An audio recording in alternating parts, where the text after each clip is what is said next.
자, 성경 말씀 구절들을 좀 살펴보면서 해석하도록 하겠습니다. 자, 계시록 12장 1절에 보시면 이런 말씀이 있습니다. 하늘에 큰 이적이 보이니 해를 입은 한 여자가 있는데 그 발 아래는 달이 있고 그 머리에는 12별의 면류관을 섰더라 이렇게 되어 있습니다.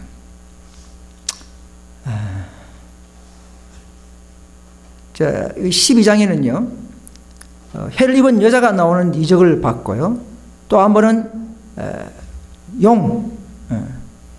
붉은 용의 이적을 보고 있습니다. 그래서 계시록 12장 1절에 해를 입은 여자가 누군가 하는 것을 우리가 살펴보겠습니다. 왜 여자가 해를 입었다고 하는 것이 무엇인가? 이것은 그리스도의 임재로 복음의 영광의 빛을 가진 무리들은 곧 교회를 상징할 수 있죠. 그리스도와 하나 된 또 영광의 빛을 옷 입은 그런 무리들을 상징합니다. 왜냐하면 해는 하나님을 표상하고, 또 시편 89편 36절에 보시면 그 후손이 장구하고 그 위는 해같이 내 앞에 항상 있다 이렇게 했습니다. 그 후손들이, 하나님의 후손들이 해같이 여호와 앞에 있다는 말씀이죠. 또 누가복음 1장 78절에 보면 돋는 해가 위로부터 우리에게 임하여 했습니다. 우리, 그죠? 우리, 한 교회 무리를 상징하겠죠. 또 의인들은 아버지 나라에서 해와 같이 빛나지라 이렇게 했습니다. 항상 의인들과 해는 좀 이렇게 연결되어 있는 것을 볼 수가 있습니다. 또 마태 13장 14절에 보시면 우리는 그리스도를 믿는 백성들은 즉 주 예수 그리스도를 옷 입고 이렇게 했습니다. 옷을 입었다는 것을 볼 수 있어요. 해를 입었다, 즉 그리스도를 입었다 이런 뜻이죠. 그래서 갈라디아서 보면은 그리스도와 합하여 침례를 받은 자들은 그리스도로 옷 입었다 그렇게 말했습니다. 그래서 이 해를 입은 여자는 그리스도의 복음을 전수받은, 즉 해는 다시 말해서 좀 밝은 복음은 신약을 말합니다. 달은 또 구약을 상징하는데, 아무튼 여기 보면 여자는 교회를 표상합니다. 왜냐하면 딸 시온, 처녀 이스라엘, 군대같이 음미한 여자가 누구인가 할 때 그 여자는 사실은 하나님의 교회, 하나님의 백성을 상징합니다. 항상 보면은 하나님의 백성들을 정결한 처녀, 또 큰 음녀, 부패한 교회를, 타락한 교회를 음녀 이렇게 해서 항상 여자로서 교회를 상징하는 것을 볼 수가 있습니다. 그리고 하나님께서는 이 비밀이 크도다, 그리스도와 교회에 대해서 말하노라 할 때도 신부교회와의 연합에서 가장 비밀적으로 말할 수가 있습니다. 그렇게 말하는 것을 볼 수가 있습니다. 자, 그래서 왜 이 여자가 면류관을 섰는가 하는 것이죠. 면류관. 물론 12사도와 신약, 12지파와 신약 12사도와 연결되는 그런 중추적이 있는 초대교회의 전에 신실한 무리의 입장을 말합니다. 이 면류관은 자기가 선 것이 아니고 예수님이 세워준 면류관입니다. 예수님이 인정하는 무리로서의 여자의 후손인 것을 알 수가 있습니다. 자기가 선 거 아니죠.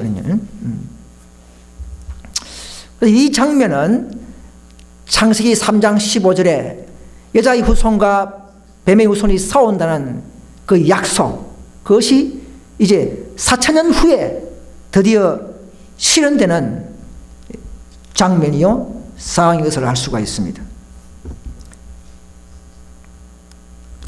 발 아래는 달이 있고 그 머리에는 12별의 면류관을 섰더라 했습니다. 그 시편 89편에 잘 나와 있죠. 그 후손이 장구하고 그 위는 해같이 내 앞에 항상 있으며 또 궁창의 확실한 정인 달같이 영원히 경고케 되리라 이렇게 했습니다. 그 후손이 했습니다. 그래서 구약의 달은 뭐냐? 구약의 표상과 그리스도에 대한 표상과 그리스도에 대한 예언에 대한 모든 의식법, 이런 제사법, 이 모든 그리스도를 상징하는 제물, 제사, 이런 것들은 결국은 구약의 예언의 그 기초에 지식을 딛고 그 예언을 믿고 사는 한 무리가 신약에 드디어 이제 시작된다는 사실이죠. 그 후손에게 그리스도가 태어나는 것입니다. 자, 계속 12장 2절에 이 여자가 아이를 베어 해산하게 되매 아파서 애써 부짖더라 이렇게 했습니다. 자, 여자는 교회를 아까 말씀드렸죠. 상징한다고. 아이는 예수님을 상징합니다. 자, 그런데 우리가 성경을 풀 때에 항상 성경은 성경으로 풀어야 합니다. 그런데 많은 박혀있는 교회들을 제가 이 해석을 보면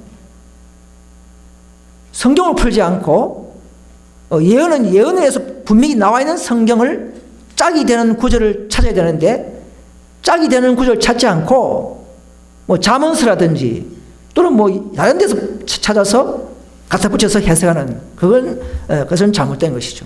분명하게 아이를 베어 해산한다, 구로한다, 잉태한다 이런 측면에서 구절을 찾는 것이 가장 정확하고 바른 도입 해석이라는 것이죠. 이사야 66장 7절에 보면 시온은 구로하기 전에 생산하며 고통을 당하기 전에 남자를 낳았다. 얼마나 같은 짝입니까? 그죠? 여자가 아이를 해산한다. 또 이사야 26장에 보면 6장에 보면 여호와여 잉태한 여인의 상기가 임박하여 구로하며 부르짖는 것 같이 우리가 주 앞에 일을 하다. 우리가 한 무리가 하나님의 교회가 하나님의 백성들이 주 앞에 마치 잉태한 여인의 상기가 임박하여 구라는 것처럼 같다. 얼마나 같은 해석입니까? 계속 12장 2절과 너무나 짝이 되는 구절입니다. 또 이사야 9장 6절에 보면 한 아기가 어디서 낳고? 우리에게 낳았단 말이에요. 우리에게. 한 아기가 교회에서 난 거예요. 분명히. 그죠? 또 예레미야 4장 31절에 보면 내가 소리를 들은 적 여인의 해산하는 소리 같고 조산하는 자의 고통하는 소리 같으니 이는 딸 시온의 소리라. 하나님의 교회의 소리라. 그 딸 시온, 미가서에도 보면 딸 시온이여 해산하는 여인처럼 애써 구로하여 낳을지어다. 얼마나 이 모두 다 그리스도의 초림을, 그리스도의 아기 예수를 탄생하는 때가 참에, 갈라디아서 4장 4절에 보면 때가 참에 드디어 이제 여자의 후손으로 오는 그 장면이 이렇게 완벽하게 성경은 구약이나 신약이나 완벽하게 연결되고 있는 사실을 볼 수가 있습니다. 그래서 해석을 할 때는요, 가장 성경 구절을 많이 근접하고 성경 구절을 가장 많이 근거하는 교회의 해석을 따라가야 합니다. 그래야만이 그것이 가장 성경적이죠. 다른 게 보면 해석을 한답시고 아주 엉뚱한 단어끼리만 그냥 해석해서 갖다 붙이는 이런 해석은 성경적이라고 할 수가 없습니다. 그래서 여인이 아이를 낳을 때 구루하는 모습은 왜 구루하는가? 왜 진통을 느끼는가? 로마의 핍박 아래 고난받는 하나님의 교회를 상징합니다. 역시 그리스도인들도 복음을 전파하면 사탄의 핍박을 당하기 때문에 그런 모습인 것입니다. 요셉과 마리아도 그 아기 사물에 베어서 피난했죠, 그죠? 베들레헴에 가고 그렇게 했습니다. 자, 갈라디아서 4장 19절 보시면 나의 자녀들아 너희 속에 그리스도의 형상이 이루기까지 다시 너를 위하여 해산하는 수고를 하노니 이것은 복음을 자한 자들의 그 핍박과 갈등 이런 모습이지 이 구절이 예수 그리스도의 해산과는 다른 구절입니다. 어떤 단체는 이 구절을 가지고 사도 바울이 남자가 해산했다? 그래서 그 여자는 남자다, 또 그 남자는 어느 개신교 뭐 목자다, 이렇게 갖다 붙이는 해석이 있어요. 그거는 뭔가 성경적이 될 수가 없습니다. 그건 단어 짜집기 하는 정도밖에 되지 않겠죠?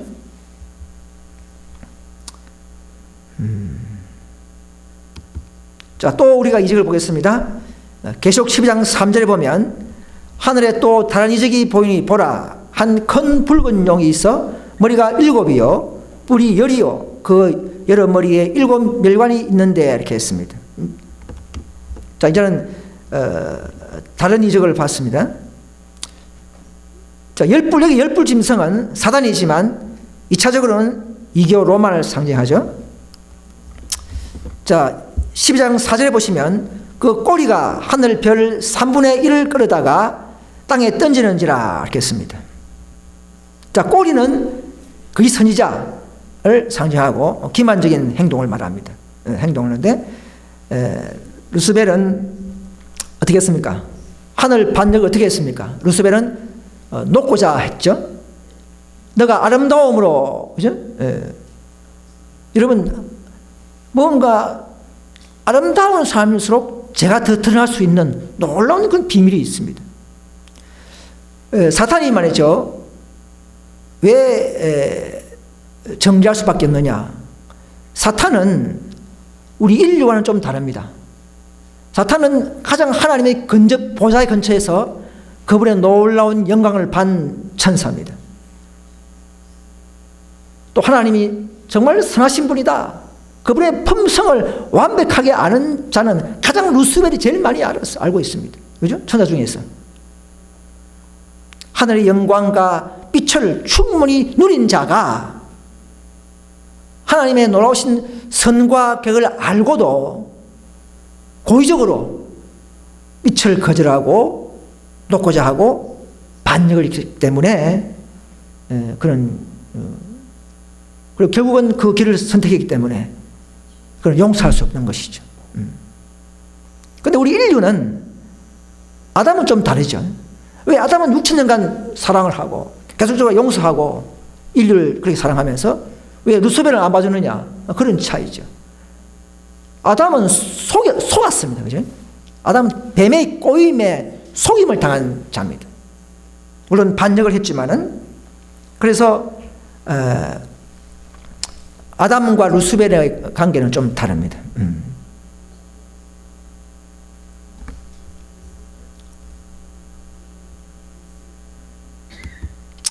자, 12장 3절에 보시면 용이 해산하려는 여자 앞에서 그가 해산하면 그 아이를 삼키고자 하더니, 이렇게 했습니다. 잘 아시는 내용이지만은 사단은 예수님 탄생 당시 로마 나라의 헤롯을 통하여 2살 이내의 아기들을 다 죽이려고 충동했습니다. 자, 사탄도 말이죠.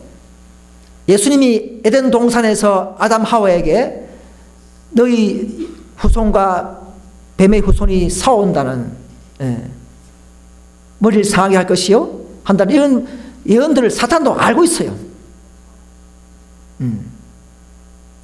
그래서 아기로스로 오실 때에 마귀는 그 구속의 경륜을 실패하도록 하기 위해서 아기 예수를 죽이려고 한 것입니다.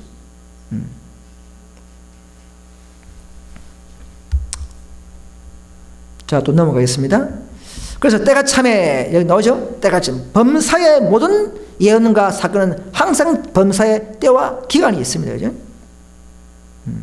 하나님이 그 아들을 보내사 그 여자에게서 나게 하시고, 이렇게 했습니다. 이거 관계없지만은 범사의 때와 기간과 조건이 있는 이런 것이 많죠. 여러분, 이른비 늦은비 같은 것도 여기 보면 이게 관계없지만은 조건이 있습니다. 조건이. 그죠?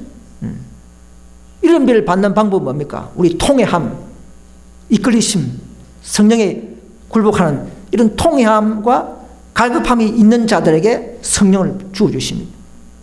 늦은비도 조건이 있어요. 늦은비는 교회가 연합되어야 합니다. 그리스도와 동료자 같은 경험을 가진 자들이 교회의 대부분이 됐을 때는 조건이 있는데도 오늘날 어떤 단체들은 그리스도와 의를 받으면 그리스도가 임재한 것이요 그것이 이른 비요 늦은 비요 다 받았다. 이런 단체가 RM 단체입니다. 이걸 잘 기억하시기 바랍니다. 그래서 때가 참에 드디어 예수님께서 그 십자가의 비전을 성취시키기 위해서 오신 것입니다. 그래서 내가 너로 여자와 원수가 되게 하고 너희 후손도 여자의 후손과 원수가 되게 하려니 여자의 후손은 내 머리를 상하게 할 것이요 너도 그의 발꿈치를 상하게 할 것이요. 하나님은 아담 하와 보고 내가 용서한다 소리 안 하고 이런 발표를 했습니다. 그 내용을 가만 보니까 내가 오늘 죽는 게 아니고 내 자식이 후손이 나오는 걸 알 때에 그 놀라운 은혜와 그 사랑을 느꼈겠죠. 아담 하와도. 여러분 세상에 말이죠. 여자가 낳은 아들은 한 명밖에 없습니다. 여러분들은 다 남자로 인해서 나온, 저와 여러분들은 남자로 인해서 나온 사람들이에요. 남자의 시로 의해서 다, 남자의 시가 없이 저와 여러분들이 나올 수 있습니까? 한 명도 없습니다. 그러나 반대로 남자의 시 없이 여자가 낳은 아들은 한 명밖에 없습니다. 예수 그리스도입니다.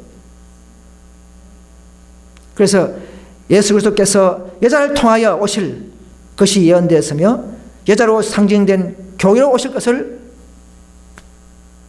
말씀하신 것입니다.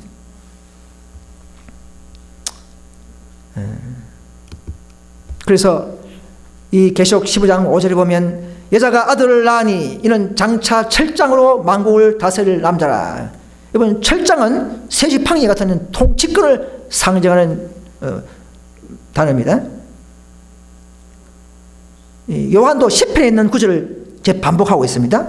시편 2장에 보면 예수님은 만국을 질그릇 깨치듯이 다스릴 권능의 소유자로 말씀하고 있는데 내가 철장으로 저희를 깨트리며 질그릇같이 부수리라 이렇게 했습니다. 모든 것은 신약과 구약은 항상 비슷한 연결된 구절이 있는 이런 맥락. 그래서 구약 없이 신약을 해석 못하고 신약도 구약 도움 없이 결코 바른 해석을 할 수가 없습니다. 계시록 19장 15절 보면 그 입에서 이 황금이 나오니 그것으로 만국을 치겠고 친히 저희를 철장으로 다스리며 이렇게 했습니다. 여기 이분은 바로 다 예수 그리스도를 상징합니다.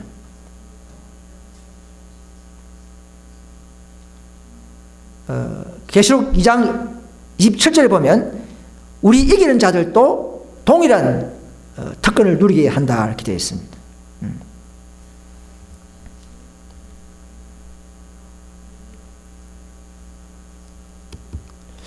자 12장 5절 보면 그 아이를 하나님 앞과 보좌 앞으로 올라가더라 이렇게 했습니다. 올라가는 것이 뭘까? 그것은 예수님은 십자가 대속 사업을 이루시고 사탄의 시험에서 승리하시고 하늘로 부활 성천하는 것을 말합니다. 그 증거 구절이 뭐냐면 마가복음 16장에 보면 하늘에 올리우사 하나님의 우편에 앉으셨다 이렇게 되어 있죠. 또 사도행전 1장 11절도 보면 너희 가운데서 하늘로 올리우신 이 예수는 하늘로 가신 본 그대로 오시리라 올라가셨습니다.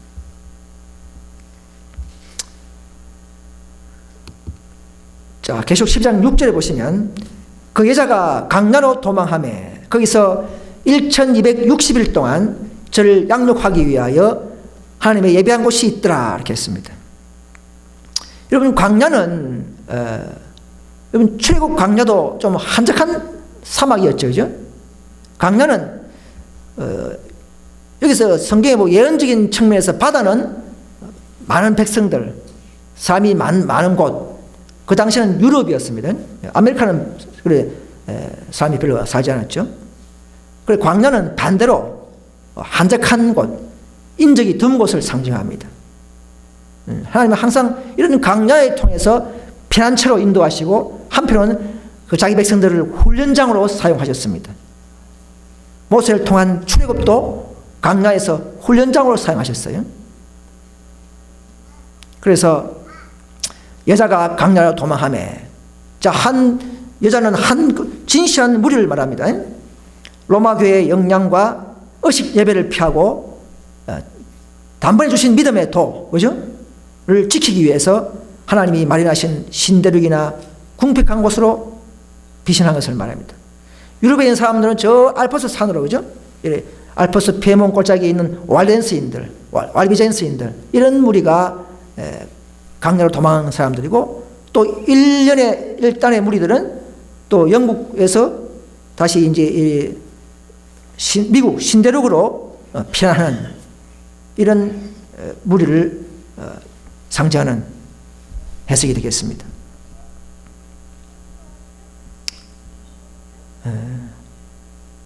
지금은 저희들은 보면은 많은 구절이 있고 많은 계시록 지식이 많이 넘쳐나기 때문에 한 번 주신 믿음의 도에 대해서 그 의미를 상실할 수가 있습니다. 안식일 중요성, 건강개혁, 또는 뭐 재림, 뭐 다른 여러 가지 이런 세천사 기별 이런 걸 많이 공부하다 보니까 오직 예수 믿음으로 말미암아 구원받고 그분의 복음의 능력이 나를 살리고 나는 건설을 얻었고 또 우리는 하나님의 자녀가 됐다는 이 놀라운 약속과 믿음에 대한 의미가 자기도 모르게 조금씩 상실해져 버릴 수가 있어요. 그리고 그 당시 사람들은 이게 가장 중요했습니다. 천주교 당시에는 오직 예수 그리스도 외에는 행함의 의 딱 두 장르이기 때문에 엄청난 주제였지만은 오늘 우리한테는 배가 불러가지고는 배울 게 너무 많아가지고는 예수 그리스도로 통한 믿음에 의한 구원, 한 번 돌아가시고 우리를 죄를 용서하셨던 놀라운 섭리와 사랑, 이게 대한 감사와 그 은혜를 조금씩 망각할 수가 있죠. 그죠? 말되어 있습니다.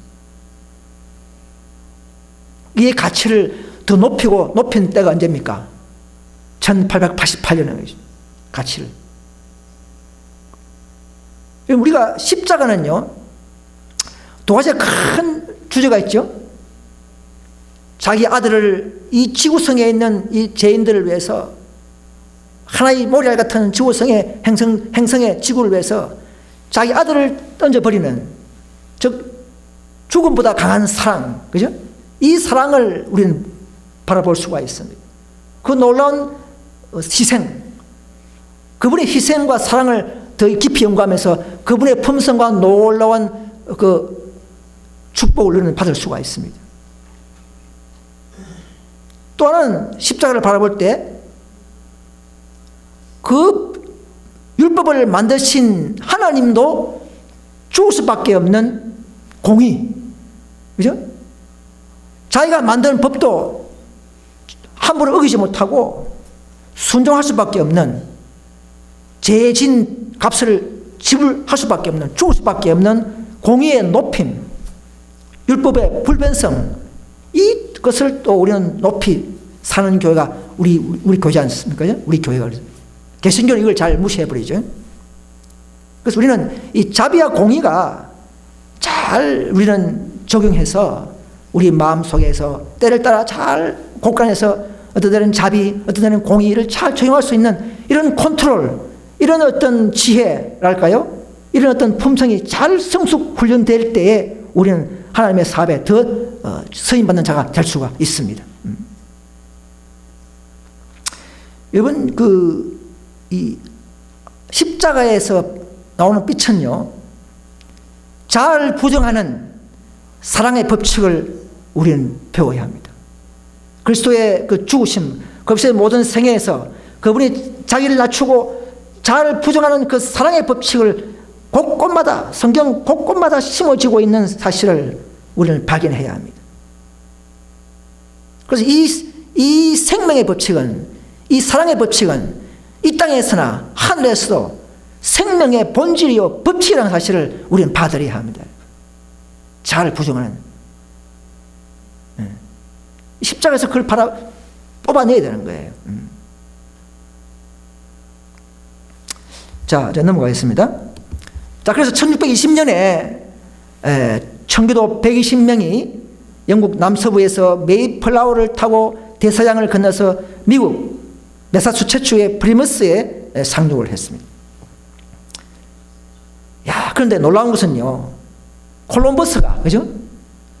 1492년도에 발견해 놓은 신대륙이죠. 무려 100몇십 년, 120년입니까? 그 전에 이미 발견해 놓은 땅에 청교도들이 120명이 이렇게 안착을 한 것이죠. 자, 그래서 뭐냐면 하나님은요, 자기 백성을 위해서 이미 다 준비해 놓으셨어요. 그래서 하나님은 계시록에 보면은 그 여자가 도망함에 광야 어디로? 자기 땅, 자기 곳, 하나님이 마련하신 곳 있지 않습니까? 그죠? 하나님이 마련하신 곳이라 그랬어요. 콜로모스를 통해서 다 100몇십 년 전에 마련해 놓은 거예요. 이미 미래를 다 예측하고.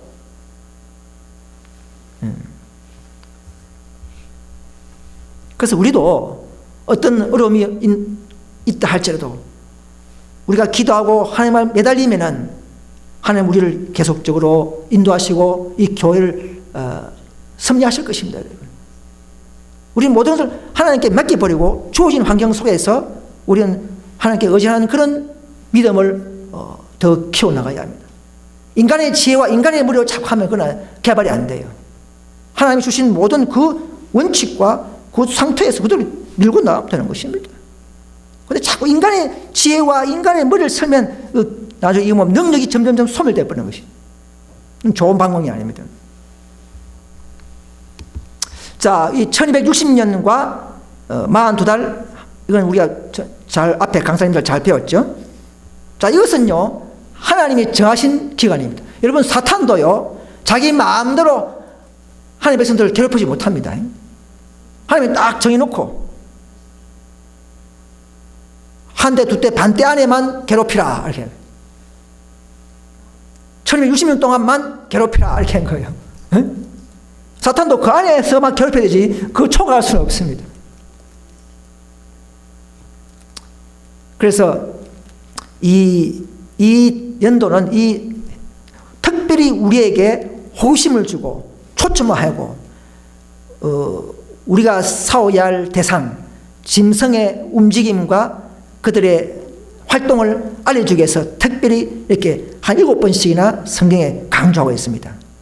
이것은 로마 가톨릭이 교권을 확립하고 중세기를 장악하는 기간이죠. 또 한편으로는 반대로 하나님의 백성들이 핍박을 당하거나 비신하는 기간이 되겠습니다. 그죠? 다 그런 기간들이에요. 그런데 여기 이상한 게 뭐냐면요, 계시록 12장 6절에 보시면, 여기 보시면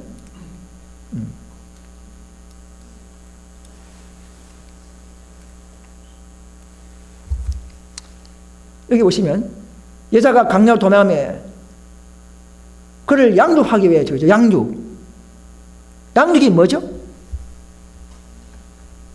인도하고 보호하는 건데, 근데 보세요. 갓난 아기가 양육을 받아야죠. 아기가. 그죠? 원칙은 산의 아이가 양육을 받아야 돼요. 여자가 아이를 낳았죠. 아이를 낳았으면 그 아이를 양육해야 돼. 근데 여기서는 이상하게 여자가 양육을 받아. 이상하죠? 산의 아이를 낳았으면 그 아이를 우리가 보호하고 양육을 해야 되는데 거꾸로 여자가 양육을 받아요. 네. 산모가 양육을 받아. 아이는 제껴놓고. 이것이 성경, 이게 계시록의 이런 흐름이에요. 그런데 왜 산모가 양육을 받습니까? 받아야 합니까?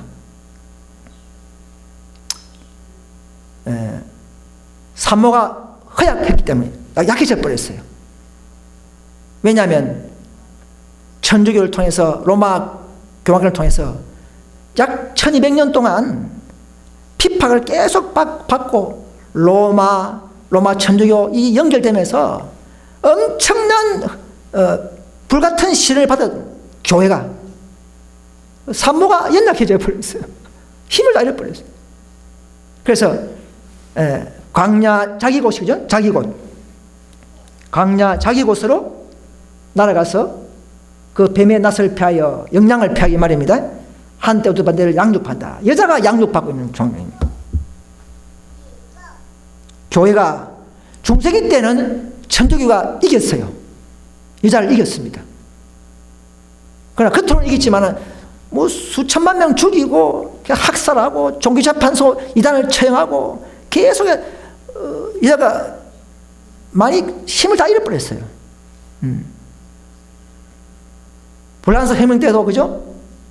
그냥 두 정인 신구약 성경만 남아서 증거할 정도로 엄청난 개신교 학살, 바돌로메 대학살 뭐 이런 걸 보면 그 여자가 중세기를 점점 지나면서 많은 학살과 힘을 잃어버리는 역사가 마치 마귀가 이긴 것처럼, 그렇지만은 그 명맥 그 시가 보존되고 명맥을 유지하면서 계속적으로 살아가서 양육되는 장면을 우리는 배우고 있는 것입니다. 그래서 이게 있는 내용들은 특별히 짐승의 정체에 대한 활동의 정체를 알려주고, 한편은 교회가 비신하는 어떤 상황을 우리에게 계속적으로 우리에게 증거하고 있습니다. 하늘에 전쟁이 있으니 미가엘과 그 사자들이 용으로 더불어 싸울세. 용과 그 사자들도 싸우니 큰 용이 내어 쫓기니 옛뱀 곧 마귀라도 하고 사탄이라고 하는 온천을 깨는 자라. 땅으로 내어 쫓기니 저와 함께 내어 쫓기니라 하겠습니다.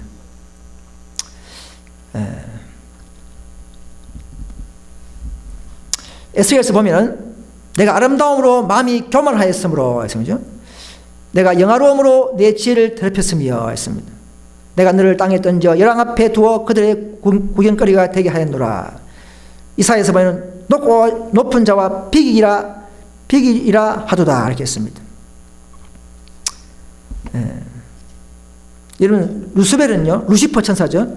루스벨이란 말은 벨 이 말은 마귀를 상징하는데, 그는 안식교에서 붙인 단어입니다. 루스벨 하면 개신교를 잘 몰라요. 루시퍼 하면 압니다. 루스벨이라는 단어는 에스테에서 예언신에서 해석하면서 붙인 단어입니다. 그래서 이 루스벨은 하나님의 통치권에 대한 도전이죠, 그죠? 도전이면서 어떻게 했습니까? 결코 인간들은 이제 제가 죄졌기 때문에 율법을 순종할 수 없다 이렇게 했습니다. 또 자비와 공의가 결코 조화로울 수 없다.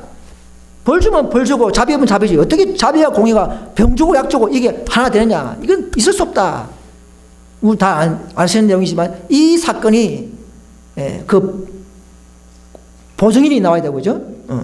결과가 나와야 되고 보증인이 나오면서 마귀를 이제 침묵시키는 이 사건이 지금 계류 중에 있는 것입니다. 계류 중이에요. 이 사건이 끝나야 저와 여러분들의 궁극적인 구원도 끝나는 것입니다. 그래서 12장 7절에 보시면 미갈의 뜻 나오죠. 미가엘의 뜻. 미가엘의 뜻은 뭐냐면 누가 하나님과 같은가 이 말입니다. 이것은 사탄과 특별히 싸울 때에 사용하는 예수님의 칭호입니다. 예수님의 별칭입니다. 마귀는 항상 높고자 하고 하나님보다 더 높고자 하게 했기 때문에 그를 창피하게 하고 부끄럽게 하기 위해서는 미가엘의 이름을 쓰면서 예수님은 천사를 치유하시면서 이 지구에 지금 싸움이 진행 중에 있는 것입니다. 그 미가엘 천사장 이 말은 천사가 아니고 실제 천사를 지휘하는 대장이라는 측면에서 천사장 미가엘이라는 것입니다. 그래서 그런 증거 구절에 보면 군장 중 하나, 이 말은 아버지, 아들, 성령 이 군장들이죠. 군장 중 하나 예수 그리스도죠. 군대의 주제, 예수님은 여호와의 군대, 그죠? 군대의 장입니다. 주제라고 합니다. 그들을 대적하는 너희 군 미가엘 뿐이라. 가브리엘 후에 누굽니까? 가브리엘이 페르시아의 그 당시에 그것을 영적으로 막 그럴 때에 마귀의 천사와 가브리엘이 그 페르시아 고레스 왕을 두고 고레스 왕의 중건령을 내리게 못하게 하고, 마귀는 하나님 천사는 중건령을 내리게 하고 이런 소음이 단에서 나오죠. 그때에 힘이 딸리니까 가브리엘이 예수 그리스도 미가엘을 부르는 이 장면이 나옵니다. 그래서 그들을 대적하는 자는 너희 대군 미가엘이라 예수 그리스도밖에 없다는 거죠. 가브리엘 다음에 바로 예수님이니까 그런 것이죠. 자, 이런 내용들이 다 깊이 연구해 보면 이 미가엘은 곧 예수 그리스도인 것을 알 수가 있습니다.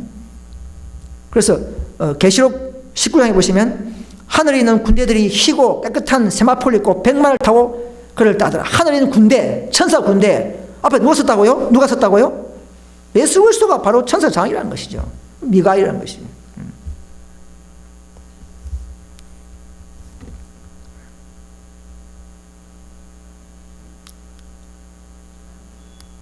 자, 이 장면은 이제 제가 이렇게 또 편집해서 만들어봤지만, 자, 마귀가 이제 지구 땅에 쫓겨났죠. 4단계 영적 전쟁이 있습니다. 첫째는 미가엘과 용과의 하늘에서 전쟁이 있었고, 그 다음에는 예수 그리스도와 용의 2단계 전쟁이 있었고, 3단계는 이제는 여자 교회와 용의 싸움이 되고, 4단계는 이제 지금 현재죠. 남은 자손과 용, 이 싸움이 진행되고 있습니다. 우리는 1단계, 2단계, 3단계 다 우리가 눈으로 봤고 4단계에 저와 여러분들은 살고 있습니다. 1단계는 하늘에서 용이 실패했죠. 실패하고 이 땅에 쫓겨나 버렸습니다. 그래서 마귀는 지금 마귀가 어디에 살고 있습니까? 어디에? 마귀 어디 살고 있어요?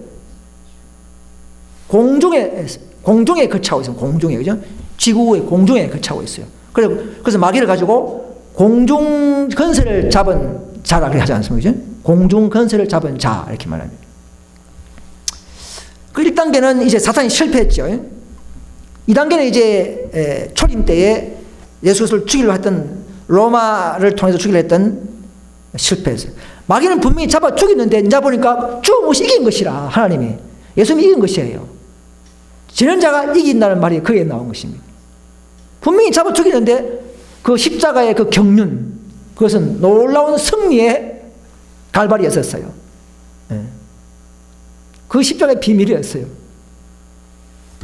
그래서 마귀는 실패해버리고 이제는 마귀는 이제 멸망당할 수밖에 없는 확정이 일어난 곳이 십자가입니다.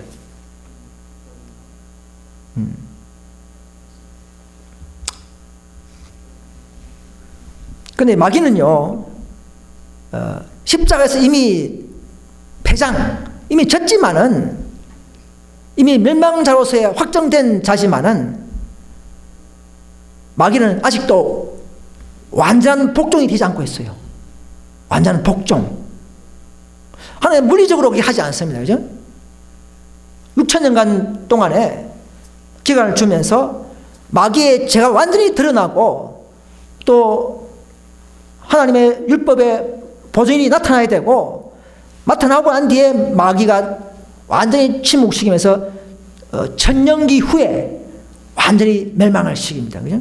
하나님의 그 놀라운 그 구속의 사랑과 계획이 나타난 것이죠. 그래서 천년기 끝에 갔어야 사탄과 그의 부하들은 최후로 멸망당하고 하나님의 이 지구는 하나의 영원한 왕국이 이제 다시금 세워지게 되고, 그래서 이 아담 하와가 죄 지을 때에 사탄에게 이 지구 통치권이 넘어갔죠. 뺏겨버렸습니다. 처음에는 아담이 하늘 조정회의에, 장자총회에 올라갔죠.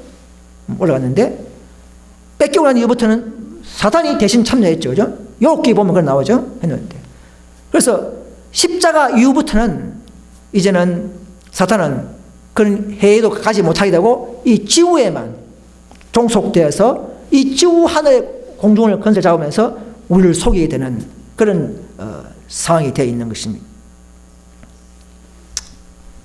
그래서 예수 그리스도는 이런 전쟁을 통해서 다시금 사탄을 완전히 침묵시키고 다시금 이 지구성을 뺏어서 다시금 원래 하나님의 소유죠, 그죠? 다시금 뺏어서 우리 인類돌려주는 이 사건이 마지막인 것입니다.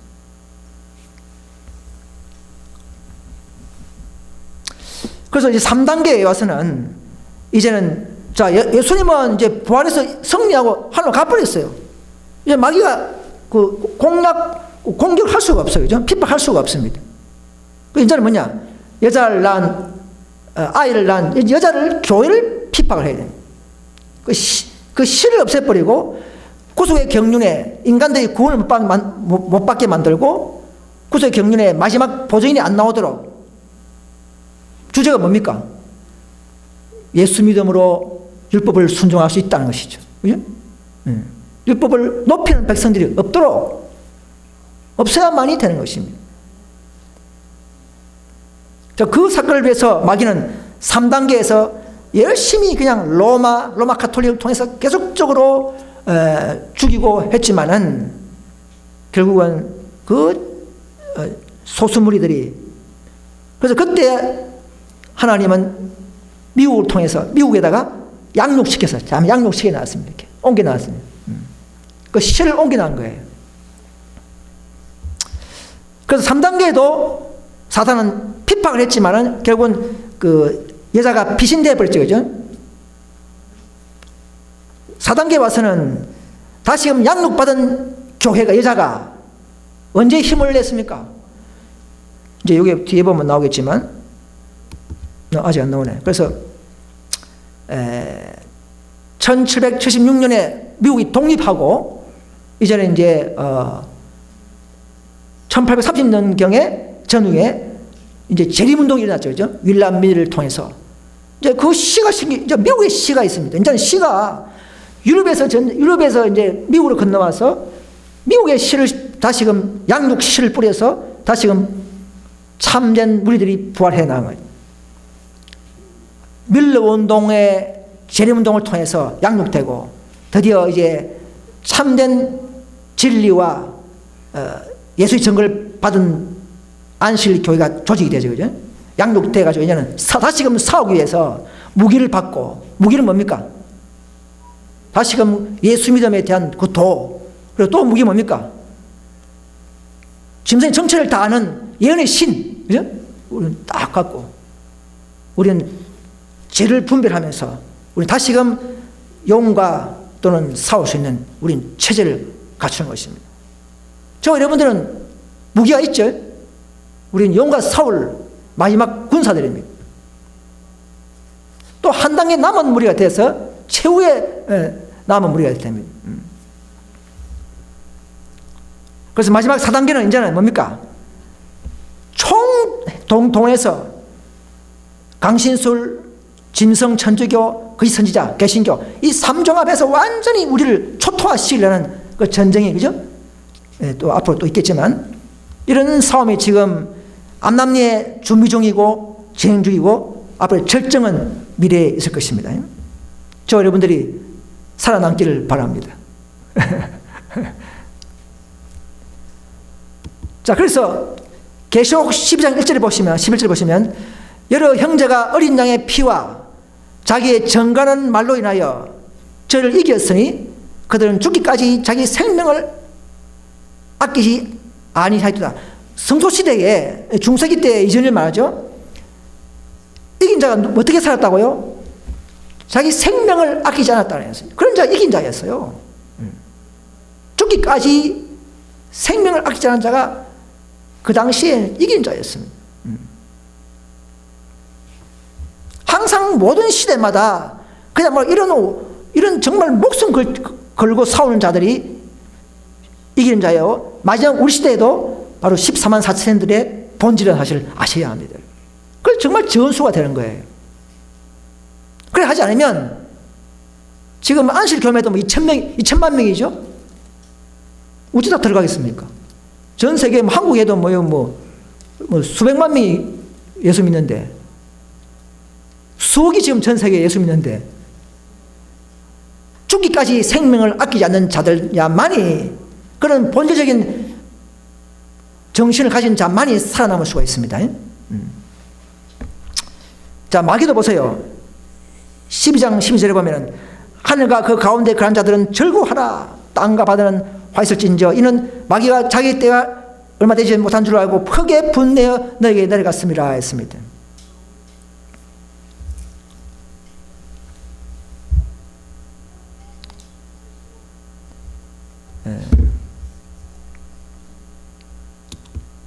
자, 12장 13절 보겠습니다. 용이 자기에게 땅으로 내어 쫓긴 것을 보고 남자를 난 여자를 핍박하는지라 했습니다.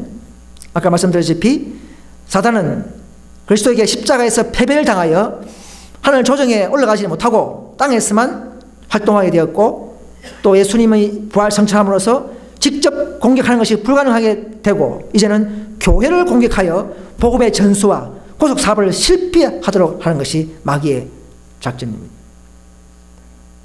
그래서 오늘날 우리 하나님의 백성들, 하나님의 교회를 핍박하는 사람들은요, 곧 교회를, 예수님을 핍박하는 것과 동일한 것입니다.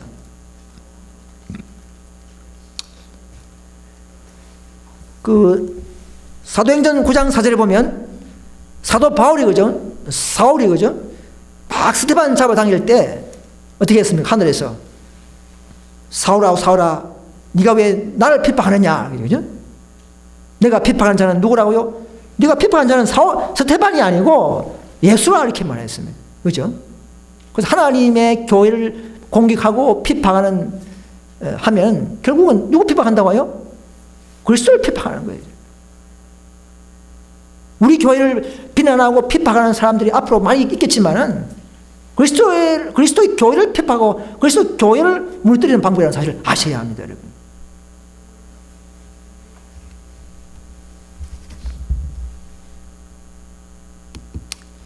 자, 터키의 갑바도기아 계곡이죠.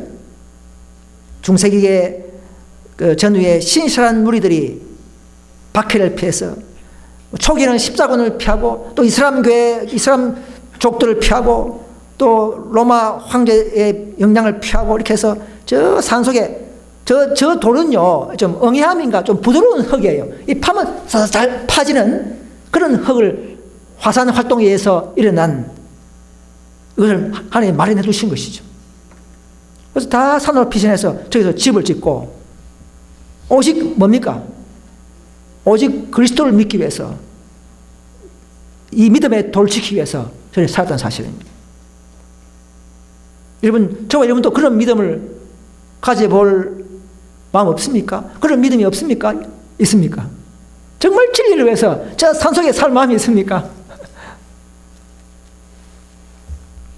자, 그래서 여기 보면 이 당시에 이제 지하 동굴, 터키의 지하 동굴, 로마에는 또 어디 있습니까? 로마에는 또 일단의 무리가 카타콤으로 숨었죠, 그죠?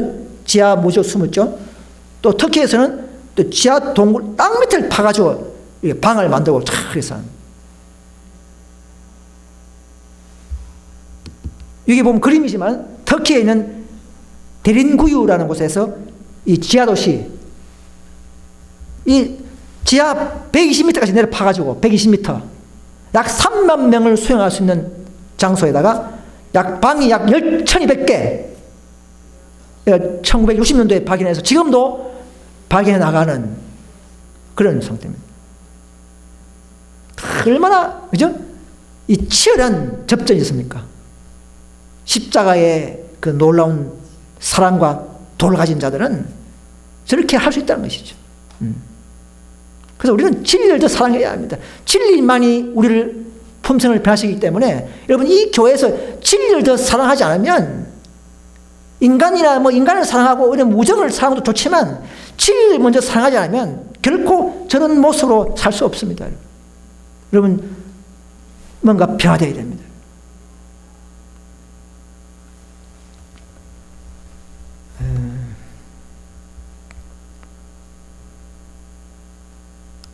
그래서 계속 12장 14절에 보시면 그 여자가 큰 독수리의 두날개를 받아 강야 자기 곳, 그죠? 자기 곳. 나라가 거기서 그 뱀의 낯을 피하여 했죠. 독수리의 두날개가 뭡니까? 독수리의 두날개.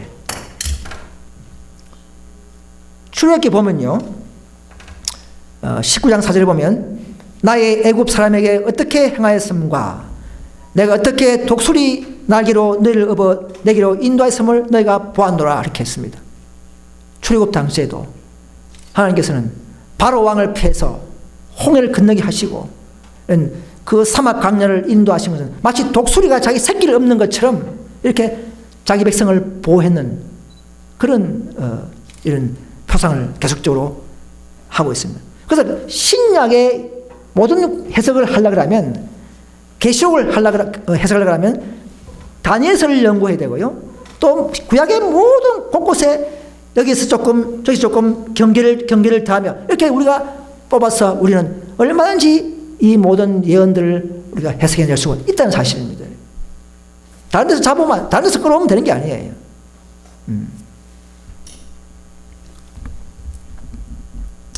하나님의 보호와 인도하심을 마치 독수리의 두 날개처럼 그렇게 표상하고 있습니다.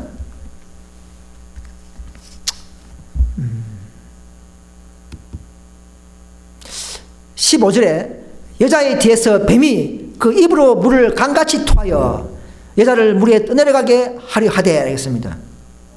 뱀이 입에서 물이 나와요. 뱀 입에서. 그 물이 뭡니까? 물은 많은 백성을, 어떤 사람들을 상징합니다. 물은. 그래서 오늘날 사단은요, 이제는 뭡니까? 근대 시대는 오류와 미신, 진화론, 철학자를, 많은 철학자를 통해서 아리스토텔레스, 플라톤, 소크라테스 이런 많은 사람들을 통해서 하나님의 진리를 흐리게 만들고 한 번 주신 믿음의 도를 물타기 하고 이런 스콜라 철학들 이런 것을 가지고 참 교회를 말살하려 하는 것입니다.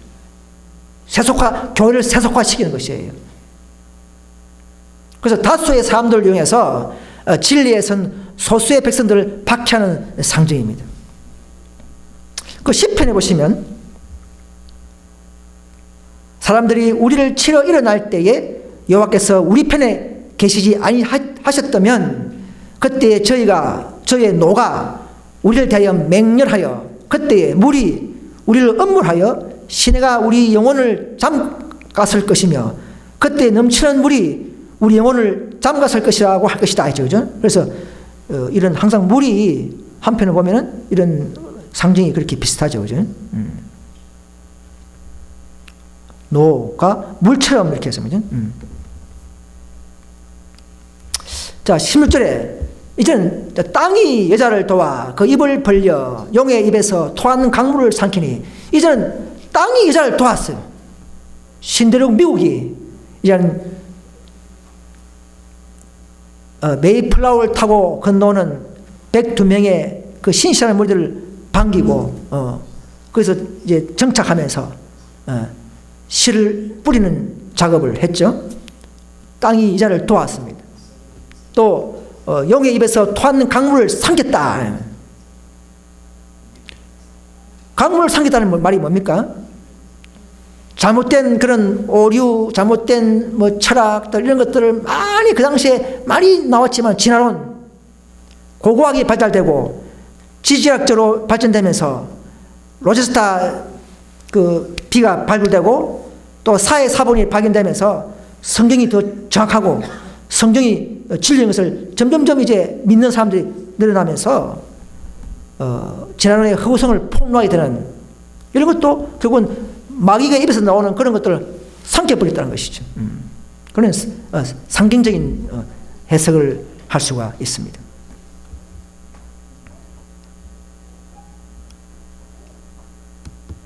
자, 이제 종합해서 보면, 그래서 여자가 아이를 낳은 여자가 참 교회는 용의 핍박을 빼서 신대륙 미국으로 피신하여 그곳에서 양육을 받았다. 양육을 받고 뭔가 다시금 부활하지 않으면 그 의미가 없죠, 그죠? 1776년, 1798년 이후에는 생긴 교회에 되죠. 참 여자는 그죠? 참 여자의 그 정체성은 그렇습니다. 그래서 여자가 아이를 낳고 아이는 하늘로 부활하고 사단이 교회를 핍박함으로써 천주교의 영향을 천주교의 예배의식 또는 의식마저도 부인하는 자들이 그 당시에는 청교도라는 사람이 바로 개신교와 같은 것입니다. 오늘날 개신교 같은 사람들이에요. 청교도라. 그 당시에는 청교도라 불렀습니다. 오늘날은 프로테스탄트라고 같은 무리들입니다. 이런 청교도들이 이제 미국으로 가면서 유럽에는 한마디로 작살났죠, 그죠? 로마 교황 밑에서 그냥 모든 나라들의 왕들도 꼼짝 못하는 그런 완전 장악해본 나라가 유럽이지 않습니까? 그러나 1년에 무리들이 시가 건너가서 미국에서 이제 양육되고, 이들이 이제 윌리엄 밀러 때에 다니엘서 예언 부분을 해석하면서 이제는 다시금 이 하나님의 구속의 일련의 계획들을 발견하고, 그죠? 마지막 때를 발견하고, 대속죄의 사건, 대속죄의 시점, 이거를 발견하고 온 세상에 들춰내면서 영적 나팔절을 성취시키고, 여러분, 여러분들이요, 큰 운동을 앞으로, 개운동을 해 나가면, 그것도 하늘의 구속의 계획에 있는 한 분의 사건들이라는 것을 아셔야 합니다, 여러분. 우리 IMS 교회가 하는 개운동은 성경에 어디 있습니까? 우리 IMS 교회가, 우리 개운동이 하는 운동이 성경에 근거가 어디 있습니까? 예, 계시록 18장 2절부터 시작돼야 되는 것이죠. 우리는 부흥과 개혁운동을 열심히 해나가야, 그 내용은 뭐냐면, 세부적으로 말하면 오류를 경고하고 바벨론에서 나오게 만들고, 우리 자신이 더 지성소의 빛을 따라가면서 더 한층 밝은 빛, 늦은 비를 위한 빛이죠. 밝은 빛을 따라가기 위한 모든 우리 일련의 준비들, 나의 죄를 굴복시키고 그리스도 앞에 더 교제하면서 죄를 도말을 받고 더 하나님의 동력자로서의 성숙해 나가는 그 일단의 개혁운동이 우리 앞에서 우리가 이 교회가 일어나야 되는 것이죠. 그걸 성취해야 늦은 비가 임하는 것이고, 그런 일이 나타날 때에 초대교회의 믿음과 열성이 나타날 때에 마귀도 분노해서 내리는 것이 뭡니까? 일요일휴일이라는 것이죠. 이렇게 가진 사람들이 밖에 많이 없습니다. 없습니다. 우리의 활동에 따라서 대처선사와 관련하여 늦은 비이 되어 있습니다. 우리의 활동에 관련하여 일요일휴일이 낸다는 사실을 아는 사람이 몇 명일까요? 저는 그렇게 말합니다. 우리 IMS 교인들도 자꾸 미국만 바라보고, 우리 한일 생각하고, SDA 바라보고, SDA 뭐 갈까? 이런 사람이 있죠? 잘못된 것입니다. 예언과 역사에 따라 일어나는 이런 일련의 운동의 그 정체성, 우리의 위치, 우리의 자격들, 특권들, 여러분 깊이 연구하셔야 됩니다, 여러분. 이것이 바로 우리 시대의 반병소리가 될 줄 몰라요, 여러분. 우리 안에서의 반병소리. 그냥 안식을 지키고 우리끼리 잘 갈라먹고 이게 정도가 아니에요. 지금 대쟁투는 대쟁투. 자, 그런 얘기는 다음에 하고, 그래서 이런 밀러 운동을 통해서 양육받은 그 후손들이 재림운동을 일으키는 놀란 불소식이라 그러죠. 불씨를 붙인. 우리는 감사합시다. 밀러 운동이 없었다면, 밀러주의자가 없었다면 우리는 그 놀라운 그 영향이 우리까지 오지 못했을지로 모릅니다. 그 대실망 후에 다시 예언하게 됐죠. 셋째 선사 기별을 다시 바르게 깨닫고 에스테가 이제 그 깃발 들고 시작한 연도가 1800년대 후반이죠, 그죠? 그래서 다시 이제 전체를 볼 때는 이제 좀 더 넓게 봅니다. 더 광대한 싸움입니다. 그래서 이번 바벨론, 페르시아, 헬라, 로마, 가톨릭 요리 있는데 이건 내일 또 하겠지만은 제가 깊이 하지 않습니다. 그래서 우리가 오늘 배우는 계시록 12장은 요 4번, 5번 요한에서 일어나는 상황입니다. 4번, 5번. 요한에서 일어나는 운동이에요. 로마의 영향, 가톨릭의 영향을 피해서 도망가는, 로마의 핍박을 받고 여자는 아이를 낳아주고 도망가고, 또 천주교의 핍박을 피해서 그 여자는 미국에 숨어버리는 이런 역사가 계시록 12장에서 우리 오늘 좀 살펴봤습니다. 그래서 이제 마지막 계시록 12장 17절 잘 아시는 내용이죠. 용이 여자에게 분노하여 돌아가서 그 여자의 남은 자손 곧 하나님의 계명을 지키며 예수의 증거를 가진 자들로 더불어 사울과 바다 모래 위에 섰더라 했습니다. 여러분, 오늘날 누가 참 그리스도인인지 구별하기가 힘든 세상에 살고 있지만 이 두 가지 특징을 가진 자들이 마지막 참 하나님의 백성인 것을 우리가 알 수가 있습니다. 그렇게 말할 수가 있습니다. 그렇게 가르쳐야 하는 것입니다. 우리가 어린 양으로 더불어 싸우려니와 어린 양은 만주의 주시오 만왕의 왕이심으로 저희를 이기실 터이요 또 그와 함께 있는 자들 곧 부심을 잊고 빼심을 잊고 진실한 자들은 이기리로다 했습니다. 여러분, 부심받은 것이 구원받은 것은 아니죠. 부심을 받고 우리는 또 인내하고 순종할 때에 또 우리가 울며 매달릴 때에 빼내심을 얻고 이렇게 이런 순서가 있는 것이죠. 우리는 빼내심을 마지막 불에 거스린 나무처럼 불에서 빼내는 그런 놀라운 역사와 축복을 받아야 합니다, 여러분. 우리는 7장 때 그런 경험을 하겠죠.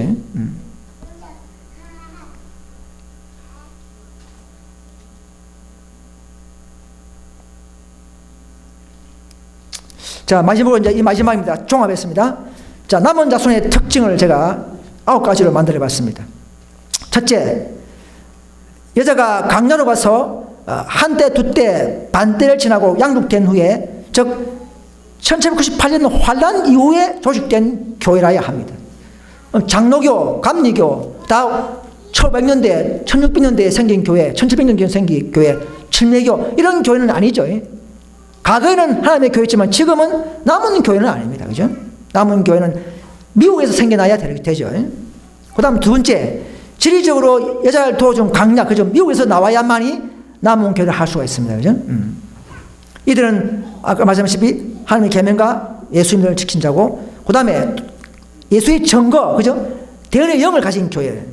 계시가 없는 교회는 마지막 남은 게 자기가 없습니다, 여러분. 아무리 뭐 신천지 뭐 어느 개신교에서 아무리 무슨 박사들이 무슨 특이하게 가르친다 할지라도 계시의 은사가 없다면 그건 남은 교회가 아니라는 것이죠. 그것도 이사야 8장 20절의 말씀처럼 율법과 증거의 말씀에 맞지 아니하면 틀린 것이죠. 아무리 계시가 가지고 있다 할지라도 아무튼 계시의 은사를 가진 교회라야 남은 교회요. 그 교회에 참여해야만이 우리는 축복의 길을 가고 안전한 길을 갈 수가 있는 것입니다. 우리는 이제 전 세계적 사명, 선교 사명을 가집니다. 그래서 우리 IMS도 그죠? 인터내셔널 소사이어티죠. 그렇죠. 우리는 세차선의 기별을 알기 때문에 전 세계적 사명을 부여받았습니다. 이들은 모든 구속의 비밀과 사탄의 결합과 정체를 아는 백성이므로 사탄의 특별한 공격 대상이 되면 저 여러분들은요 마귀가 뒤따라다닙니다. 여러분, 과거의 죄를 다시금 유발시키려고 그러고 조금만 세상을 돌아가면 과거의 죄를 다시금 유발시켜서 계속적으로 우리를 괴롭히고요, 또 기도 안 하면 계속적으로 어려움이 생기고요, 앞으로 마귀들이 따라다녀요. 선생도 따라다니지만 마귀도 따라다닙니다. 여러분, 우리는 하나님의 율법을, 많은 개신교 형제들이 율법을 버리고 패했지만은 우리는 수고한 자들이 되어야 할 것입니다. 그래야 명색이 하나님의 자녀가 될 수가 있는 것이죠. 아버지의 법을 버리는 자들 위해서는 우리가 자녀들이 수고하는 것이죠. 자, 이들은 소수물이죠. 남은 물이 항상 소수물입니다. 대중 기독교로부터 이단으로 오해받는 역사는 초대교회의 역사가 반복합니다. 이제 마지막에 우리는 하나님의 최후의 품성의 능력을, 그리스도 우리의 의를 온 세상에 드러내야 합니다.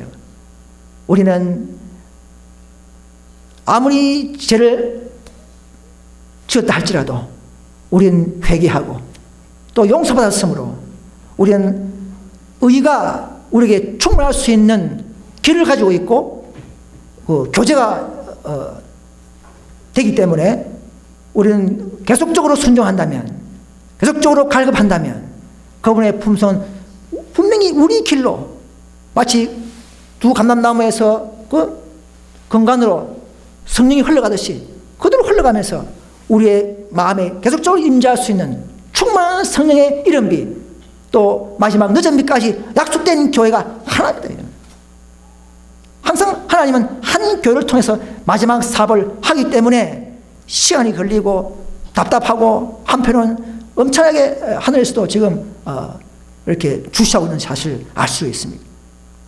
이 마지막 남은 교회는 이 많은 무기를 가지고 예수 믿음으로 또 대의 영을 가지고 모든 오류를 분별하면서 우리는 온 세상 앞에 이 놀라운 죄를 경고하고 하나님의 법을 높이면서 하나님의 품성과 자신의 교회를 온 세상에 드러내는 것이 저와 여러분들의 마지막 쟁투의 주제요, 목표요, 끝인 것을 아셔야 합니다.